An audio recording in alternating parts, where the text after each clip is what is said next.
Teaching, our goal is to help educators create equitable and culturally responsive learning spaces where all students can thrive, right? So you will always hear me talking about thrive. And so in this video, this week, I really want to talk to you guys about what it means to me for students to thrive.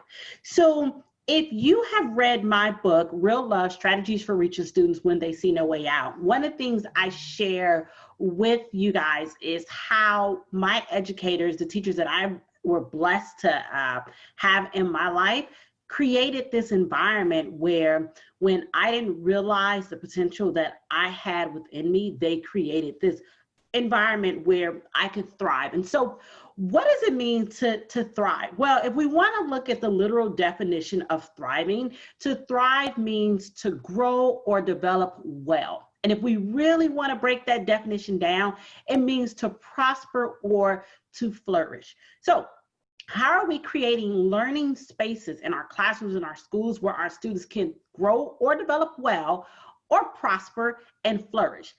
All students have that opportunity to grow and develop well, to prosper and to flourish. So I like to work in acronyms because acronyms really help me bring things home and break it down to make sense of it. So I came up with this acronym, or just really some words that come to mind when we think about thrive, right? So let's break it down. So the first letter in thrive is T. And when we want our students to thrive, we want them to be able to think critically and think intensively. We really want to bring in the words of Dr. Martin Luther King. So in order for us to create this environment where our students can think and they think critically and intensively, we have to think first. And so when I think about thriving and I think about thinking, I want us to, and I talk about thinking, I want us to think about in what ways are we creating a learning space that is not equitable and not allowing our students to thrive. And so remember that when we look at equitable learning spaces and how do we create them, it's a goal, but it's also a process. And part of this process is us continuously unpacking our mindset and then developing that equitable mindset. And so with that, we're constantly reflecting and thinking about our personal identity, thinking about our own biases, thinking about our beliefs and how that is hindering us in creating this environment where students can flourish, they can prosper. All students can flourish and prosper despite their race, their class, their gender, their ethnicity, their ability, their political views, their social status. How are we creating a space where all students can think intensely and critically? And that requires us to first think about ourselves, think about our personal identity, our biases, and our beliefs, and unpack that and continue to grow and develop as equity-minded educators. So the second thing with thrive is the H. And so when I think about the H, okay, two words come to mind: hinder and help. How are we hindering our students from being successful? How are we helping all students be successful? How are we giving each and every student what they personally need in order to be successful? So hinder and help. So we got the think, we got hinder and help, and now we want to talk about the R. I think of rapport, I think of relationship, and I think of required. Okay, so in what ways are we building those relationships with students? We're building those relationships with their families. We're building those relationships with their communities. We're facilitating these positive relationships in our classrooms between students. How are we continuously building rapport with students? And then mainly what's required of them? Who has a say-so in what's required of them? How are we giving students that opportunity to have a voice and choice and what's required of them? What they're required to learn, how they're required to demonstrate mastery or understanding. So rapport, relationship, required. The next thing is the I, right? So when we're looking at thriving communities and creating these communities where all students can thrive, these learning spaces where all students can thrive, invite and inquiry are the words that come to mind. So Inviting. How are we inviting students into this space? How are we communicating who is welcomed in this space? And we have to be very, very mindful about those explicit messages and then those implicit messages that are being communicated to students about who's welcomed in our space and who's not welcomed in our space. When we're looking at living or existing and teaching in a virtual space, our students are inviting us into their homes. And here's the thing, we didn't ask to be in their homes, and we didn't ask, can we come in their homes? We just kind of invited ourselves. And so even in that space, how are you, what messages are you sending about your presence there, about who's welcomed in our virtual space and who's not welcomed in our virtual space? Who are you inviting into your classrooms? Are you inviting parents? Are you inviting community members? Are you inviting positive representations? Are you inviting inclusive representations of all students in your learning space? What lessons are you inviting? What resources are you inviting? And so how are you creating this inclusive and equitable environment in your learning space where all students feel invited in that space, like that space is for them? Inquiry. What opportunities are you providing your students to explore and inquire?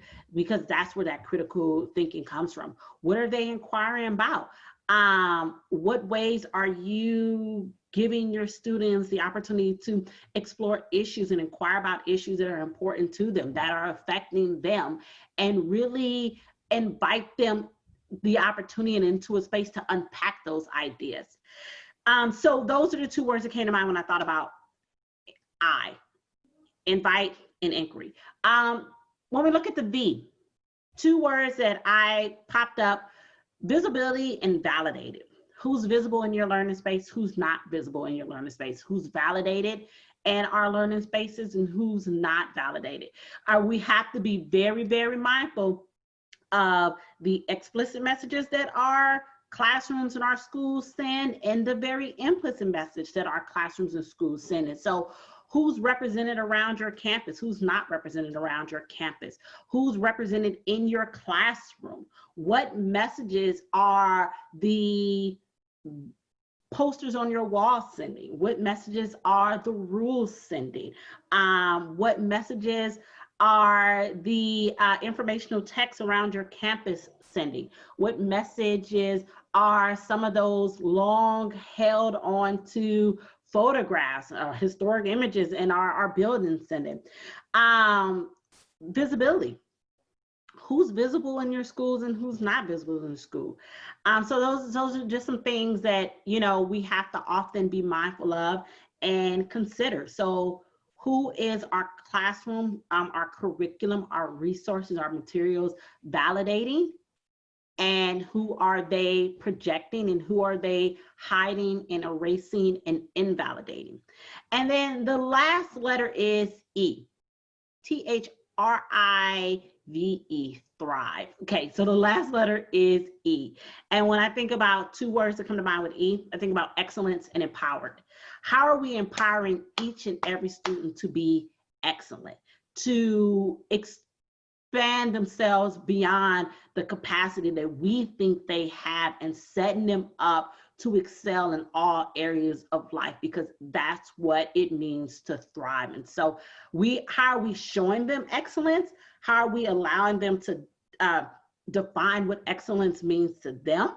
And how are we empowering them with the information, the representations of themselves, the tools and the resources that they need to go out into our world and be excellent in all areas of life? And so that, to me, is what it means to thrive. We want to teach our kids how to think intensively and critically. We want to help our students in all areas of life, and to help them, we are constantly reflecting on how are we hindering them.